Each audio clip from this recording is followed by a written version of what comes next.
नमस्कार, आप देख रहे हैं YouTube channel Darshan the philosophy और मैं हूं आपके साथ सुशील कुमार। आज के इस एपिसोड में हम आपको हरतालिका तीज के बारे में जानकारी देने जा रहे हैं। हरतालिका तीज के बारे में बताएंगे कि यह क्या होता है, कैसे इस पर्व की शुरुआत हुआ, इसको किस प्रकार से करना चाहिए, इत्यादि इत्यादि हम आपको बताएंगे।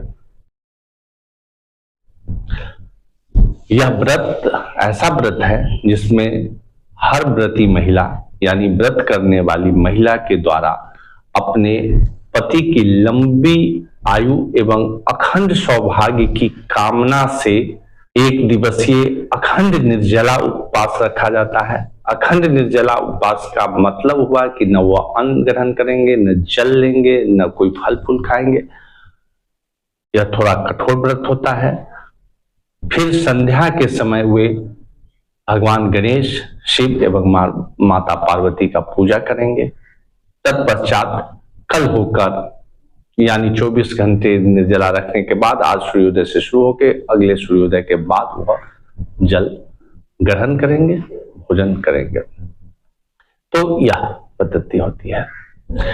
रही बात क्या इस व्रत को कुमारी कन्या भी कर सकती है, तो जी हाँ, इस व्रत को कुमारी कन्या भी कर सकती है, क्योंकि स्वयं मां पार्वती ने भगवान शिव को पति के रूप में पाने की इच्छा से ही इस व्रत की शुरुआत किया था। इस व्रत की शुरुआत मां गौरी के द्वारा ही हुआ है। लिहाजा कुमारी कन्या भी इस व्रत को कर सकती हैं, सुयोग वर पाने हेतु या अपनी मंगल कामना के लिए कर सकती हैं, इसमें कोई दो राय नहीं है। यह व्रत कब होता है? यह व्रत भाद्रपद माह यानी सावन भादो जिसको कहते हैं, तो सावन के बाद जो भादो माह होता है उसमें शुक्ल पक्ष तृतीया को यह व्रत होता है। इस व्रत को कैसे करना चाहिए? इस व्रत को तो आधी जानकारी तो मिल गई। पूजा अर्चना के बारे में हम बताते हैं कि पूजा किस प्रकार से करना चाहिए।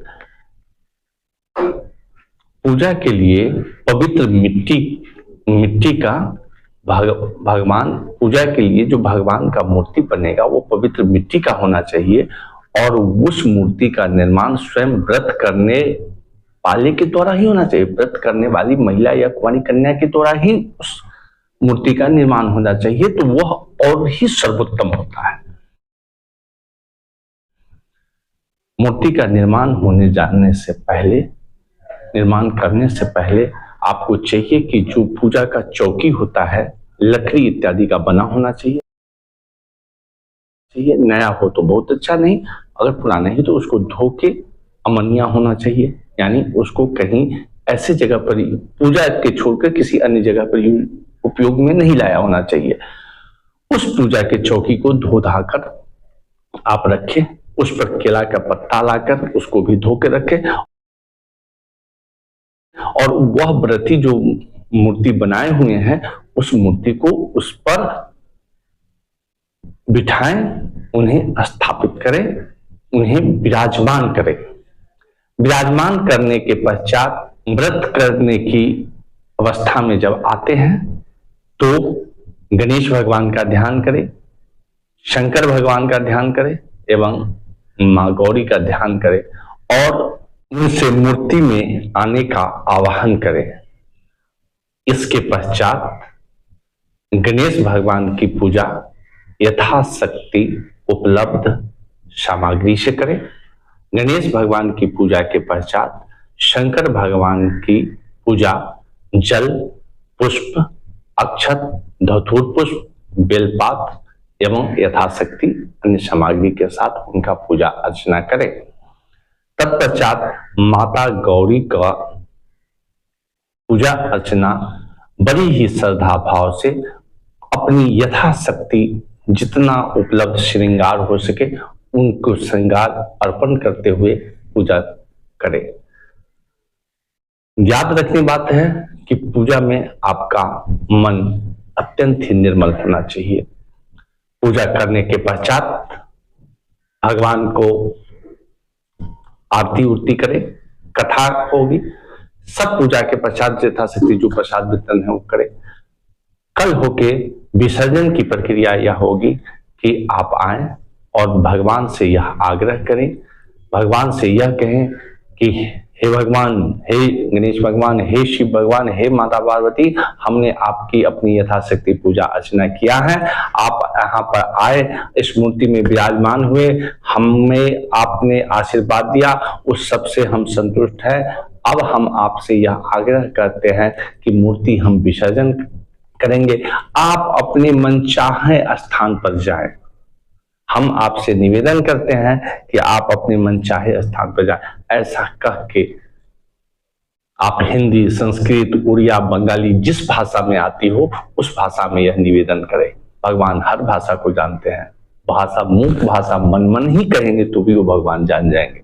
ऐसा कहने के पश्चात निर्मल मन से आप 2 मिनट के लिए ऐसे साधन में रहें, ओम का उच्चारण करें, भगवान का ध्यान करते रहें। 2 मिनट के पश्चात आप एक पवित्र पात्र में मूर्ति को भक्ति भाव से रख दें, छत पर ले जाके या घर के किसी भी पवित्र कोने पर रख दें, उसमें जल डाल दें। धीरे धीरे वह जो आपके द्वारा बनाया प्रतिमा था वह मिट्टी पानी में मिल जाएंगे, फिर यथा जगह पवित्र जगह रख दें। यहाँ पर आपके पूजा की यह प्रक्रिया समाप्त होती है। ध्यान रखने वाली बात यह है कि उस महिला को इस पूजा का फल पूरी तरह कभी नहीं प्राप्त होगी जो महिला अपने पति को शिव स्वरूप आदर नहीं करती हो या उनका सम्मान नहीं करती हो। जो शिव के समान अपने पति का आदर सम्मान करेगा उसे निस्संदेह इस व्रत का अधिकतम लाभ होगा। दूसरा, आपका व्रत इस स्थिति में भी निष्फल हो जा सकता है जब यदि आप अपने पति को व्यथित कर श्रृंगार इत्यादि में आवंडर करते हैं, पूजा पाठ में आडंबर करते हैं। माँ गौरी को आडंबर कभी पसंद नहीं है और माँ गौरी शिव को अत्यंत प्रिय है। तो माँ को जो पसंद है वो शिव को पसंद है। तो इसके लिए आप इस बात का जरूर ध्यान में रखिएगा कि किसी भी प्रकार के इस व्रत में आडंबर न हो और पति व्यथित हो। इस स्थिति में भी आपका जो पूजा का या व्रत का फल है वह निष्फल हो जाएगा। पूजा के पश्चात दान का भी विधि व्यवस्था है। आप अपनी यथाशक्ति दान पुण्य भी कर सकते हैं। हम आशा करते हैं कि मेरे द्वारा दी गई जानकारी आपको सही लगा होगा। अगर इसमें आपको कोई विशेष और जानकारी चाहिए तो आप जरूर हमारे कमेंट सेक्शन में उस जानकारी के लिए प्रश्न करें या कोई अपना जो भी सुझाव है तो दे। हम आपको सटीक एवं शास्त्रीय तरीके से आपको जानकारी देंगे। तब तक के लिए नमस्कार।